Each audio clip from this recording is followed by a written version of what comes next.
மணிகண்டன் அப்படி என்ன தவறா சொல்லிட்டார் அண்ணாமலை? ஜெயலலிதாவை புகழத்தானே சொல்லியிருக்கிறார். தந்தை பெரியார் அவர்களும் பேரறிஞர் அண்ணா அவர்களும் தமிழகத்தில் ஒரு சித்தாந்தத்தை உருவாக்கினாங்க. அந்த வழித்தோன்றலாக வந்த புரட்சித் தலைவர் எம்ஜிஆர், புரட்சித் தலைவர் அம்மா அவர்கள் திராவிடத்தினுடைய கொள்கை மாறாமல் வாழ்ந்து வழிகாட்டியவர்கள். குறிப்பாக சொல்ல போனால் மதம் சார்ந்து ஒரு வார்த்தை கூட யாரையும் குறைத்து பேசியதில்லை. நீ உடனே சொன்னா அயோத்தி பத்தி பேசுவோம். அதாவது எந்த எம்மதமும் சம்மதம் என்கிற அந்த கோட்பாட்டின் வழியில வாழ்ந்தவர் புரட்சித் தலைவர் அம்மா அவர்கள். நீங்க இந்துக்களோ இஸ்லாமியர்களோ இப்போ இந்துத்துவாவை ஏத்துக்கிறவங்க கூட நாங்க எல்லாரையும் மதிக்கிறவங்க அப்படின்னு சொல்லுவாங்க. அப்படித்தான் எல்லாரும் சொல்லுவாங்க. இப்போ நீங்களே குறிப்பிட்டீங்க, நீங்களே கியூ எடுத்தீங்க. அயோத்தியை ஆதரித்தவர் செல்வி ஜெயலலிதா, யூனிஃபார்ம் சிவில் கோட ஆதரித்தவர் செல்வி ஜெயலலிதா, கரசேவையில் அவங்க ஆதரித்தாங்கன்னு சொல்லுவாங்க. இப்படிப்பட்ட கருத்துக்களை கொண்டிருக்கிறாங்க. அப்கோர்ஸ் அவங்க ஒரு திராவிட தலைவர்ங்கிறதுல மாற்று கருத்து இல்லை. ஹிந்துத்துவவாதிகளும் கூட அவரோட அடையாளப்படுத்திக்க முடியும் தானே? அதைத்தானே அண்ணாமலை செஞ்சிருக்கிறார். இல்ல, திரு அண்ணாமலை அவர்களுக்கு திடீரென்று அக்கறை ஏற்பட காரணம் என்னன்னு சொல்லுங்க. அதாவது வெற்றிடம் உருவாயிருன்னு சொல்றாரு. அந்த வெற்றிடத்தை பாஜக நிரப்புன்னு சொன்னா புரட்சி தலைவி அம்மாவோட கொள்கை வேறு, பாஜக கொள்கை வேறுங்க. ஏன்னா பாஜக தமிழ்நாட்டில் வாஜ்பாய் தலைமையில மத்தியில் அமைச்சர் தமிழ்நாட்டிலிருந்து மிகப்பெரிய பெரும்பான்மையோடு மத்தியில பாஜக ஆதரித்த போதும் கூட அந்த ஆட்சியை கவிழ்த்தவர் புரட்சி தலைவி அம்மா அவர்கள். பாஜகவோட முதல்ல கூட்டணியை ஏற்படுத்திய திராவிட கட்சி செல்வி ஜெயலலிதா தலைமையிலான அதிமுக. இல்ல, திமுக கூட்ட வச்சது. திமுக பாஜகவோட முதல்ல 98ல, அதுக்கப்புறம் தான் திமுக. நீங்க அத மறக்கலீங்க. அதாவது அன்றைக்கு இருந்த சூழ்நிலை 99 கூட திமுக கூட்டணி வகிக்கிறது பாஜகவோடு. திரு கருணாநிதி என்ன சொன்னான்னு பாருங்க. ஜெயலலிதாவை எதிர்க்க என்ன வேண்டுமானாலும் செய்வேன்னு சொன்னார். அதுதான் அவருடைய சித்தாந்தத்தை ஏற்பது அல்ல, பாஜக கொள்கையை ஆதரிப்பது அல்ல.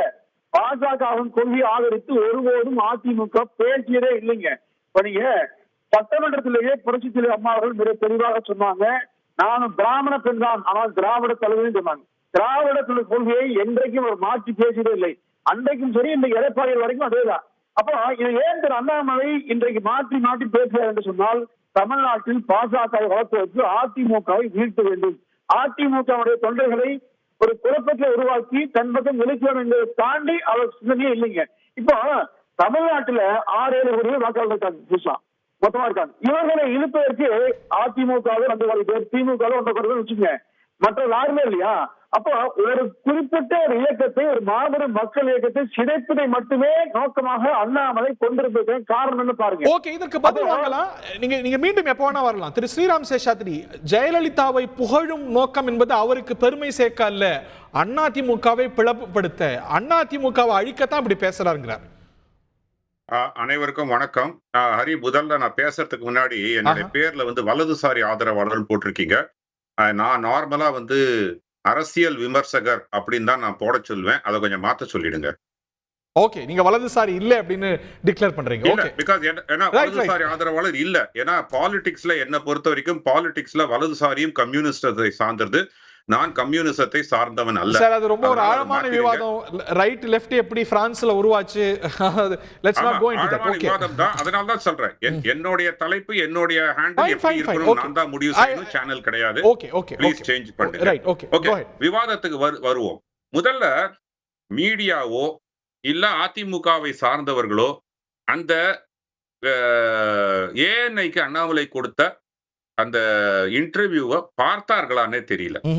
அங்கே ஒரு கேள்வி கேட்கப்படுகிறது. பாஜகனுடைய வளர்ச்சியை பற்றி பேசும்பொழுது அவர் என்ன சொல்றார்? பாஜகனுடைய வளர்ச்சி 2016 ஜெயலலிதா அவர்களுடைய மறைவுக்கு பின்னாடிதான் ஒரு வேகம் ஏற்படுகிறது, பாஜக வளர்ச்சிக்கு உண்டான ஒரு கட்டமைக்கப்படுகிறது. ஏன்னா அது வரைக்கும் தமிழ்நாட்டில் ஒரு ஹிந்துத்துவவாதி என்று சொல்லக்கூடிய ஜெயலலிதா இஸ் ஹிந்துத்துவவாதி அப்படின்னு சொல்ல போனா, உச்ச நீதிமன்றத்தின் தீர்ப்பின்படி இந்தியாவில் வாழும் அனைவருமே ஹிந்துத்துவவாதிகள். ஏன்னா ஹிந்துத்துவா என்பது உச்ச நீதிமன்றம் சொல்லிருக்கு. பட் ஜெயலலிதா என்றாவது ஒரு நாள் நான் ஒரு ஹிந்துத்துவவாதி என்று சொல்லியிருக்காங்க. இல்ல, அதாவது ஜெயலலிதா அவர்கள் தன்னுடைய ஹிந்து மத நம்பிக்கைகளை வெளிப்படுத்துவதற்கு எந்த தயக்கத்தையும் காட்டவில்லை. ஓகே. பொங்கலூர் மணிகண்டன் சொன்னாங்க அவங்க வந்து நான் ஒரு பிராமணர், ஆனா நான் திராவிட சித்தாந்தத்தை சார்ந்தவன். அப்போ ஜெயலலிதா அவர்கள் திராவிட சித்தாந்தத்தை, திராவிட கழகத்தினுடைய சித்தாந்தம் கடவுள் மறுப்பு கொள்கையை ஜெயலலிதா ஏற்கிறார் என்று பொங்கலூர் மணிகண்டன் சொல்கிறார். சார், கடவுள் மறுப்பு மட்டுமே திராவிட இயக்க கொள்கை இல்ல சார். நீங்க என்ன சொல்றீங்க? ஒரு சின்ன குறுக்கீடு. allow me a small interruption. திராவிட சித்தாந்தம், allow me a small interruption. கழகத்தினுடைய சித்தாந்தம், ஈவே ராமசாமி நாயக்கர் அவர்களுடைய சித்தாந்தத்தில் முக்கியமான அம்சம் கடவுள் மறுப்பு. இதை ஜெயலலிதா அவர்கள் ஏற்கிறாரான் பொங்கலூர் மணிகண்டன் சொல்லட்டும், ஜெயக்குமார் சொல்லட்டும். அதுக்கப்புறம் நம்ம இந்த விவாதமே தேவையில்லை. திரு பொங்கலூர் மணிகண்டன் ஆன்சர். அதுக்கு முன்னாடி உங்களுக்கு ஒரு சிறிய கேள்வி. நீங்க என்ன சொல்றீங்க? ஜெயலலிதா தன்னுடைய இந்து மத அடையாளத்தை மறைத்ததில்ல, கோவிலுக்கு சென்றார், அதனால் இந்துத்துவவாதின்னு ஒரு கன்க்ளூஷன் வரீங்க. திரு ராகுல் காந்தி கூட தான் கோவிலுக்கு போறார். ராகுல் காந்தி கூட தான் கோவிலுக்கு போறார். அவர் இந்துத்துவவாதியா? நான் தான் சொல்றேன், இந்துத்துவவாதி என்றால் இது வந்து கெட்ட வார்த்தை கிடையாதுங்க. இந்துத்துவவாதி என்றால் வே ஆஃப் லைஃப், அதாவது இந்த நாட்டினுடைய. அவர் யார் அப்படிங்கறத அவர் சொல்லணும், அவர் இயக்கம் சொல்லணும். நீங்க சொல்றது எப்படின்னு கேக்குறேன். இல்ல, இவர் எந்த கான்டெக்ஸ்ட்ல சொன்னார் உண்டி பாருங்க. ஏன்னா தமிழ்நாட்டில் இருக்கக்கூடிய இந்துத்துவ ஓட்டுகள் அனைத்தையும் ஜெயலலிதா அவர்களுக்கு திமுக எதிர்ப்பு மற்றும் இந்துத்துவ ஓட்டுகள் அனைத்தும் ஜெயலலிதாவுக்கு தான் போனது. ஏன்னா மக்கள் அதனை நம்பினார்கள். அதிமுக வாக்குகளை பிரித்து பார்க்கவே இல்லைங்க சார். நீங்க பிரிச்சு பாக்குறீங்க, பாக்கலன்றது முக்கியம் இல்ல. அதிமுக நான் கேட்ட கேள்வி சொல்லுங்க. ஜெயலலிதா அவர்கள் திராவிட பாரம்பரியத்தை சார்ந்த கடவுள் மறுப்பு கொள்கை திராவிட கழகம் வந்து கடவுள் இல்லன்னு சொல்லிச்சு, கடவுளை மறுத்து போயிடுச்சு. ஆனா அண்ணா என்ன சொன்னாங்க? ஒன்றே தேவன் ஒரே சொன்னாங்க. ஆமா, அதே மாதிரி எம்ஜிஆர்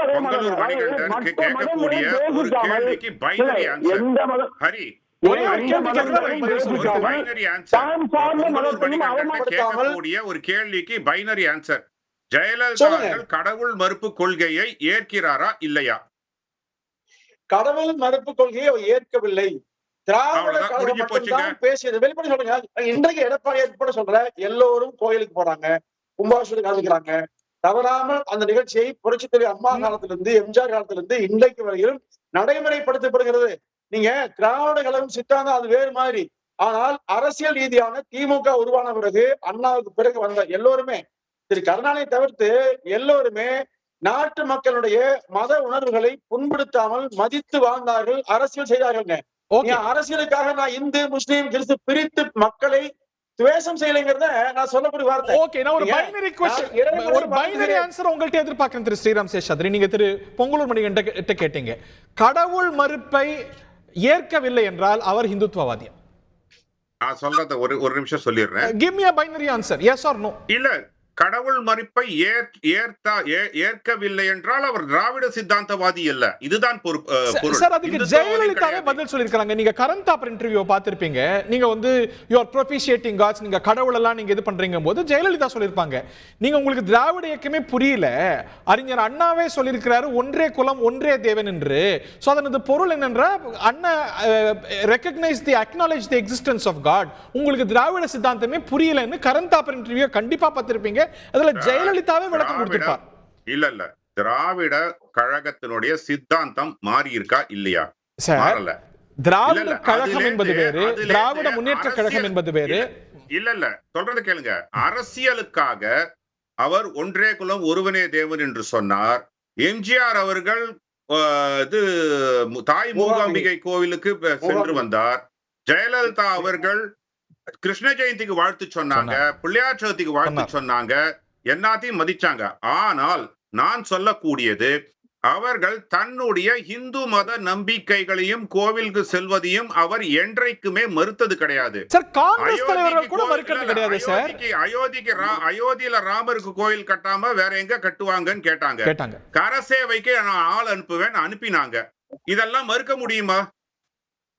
பொங்கலூர் மணிகண்டன் இல்ல, அன்றைக்கு இருந்த சூழ்நிலையில அம்மா அவர்கள் சொன்னது நான் மறுக்கல. ஆனா தன்னை இந்து மக்களுக்கான தலைவர் என்று விழித்துக் கொண்டாரான்னு சொல்லுங்க. நீங்க தேசிய அளவில் சொல்லுங்க, எந்த அரசியல் கட்சி தலைவர்?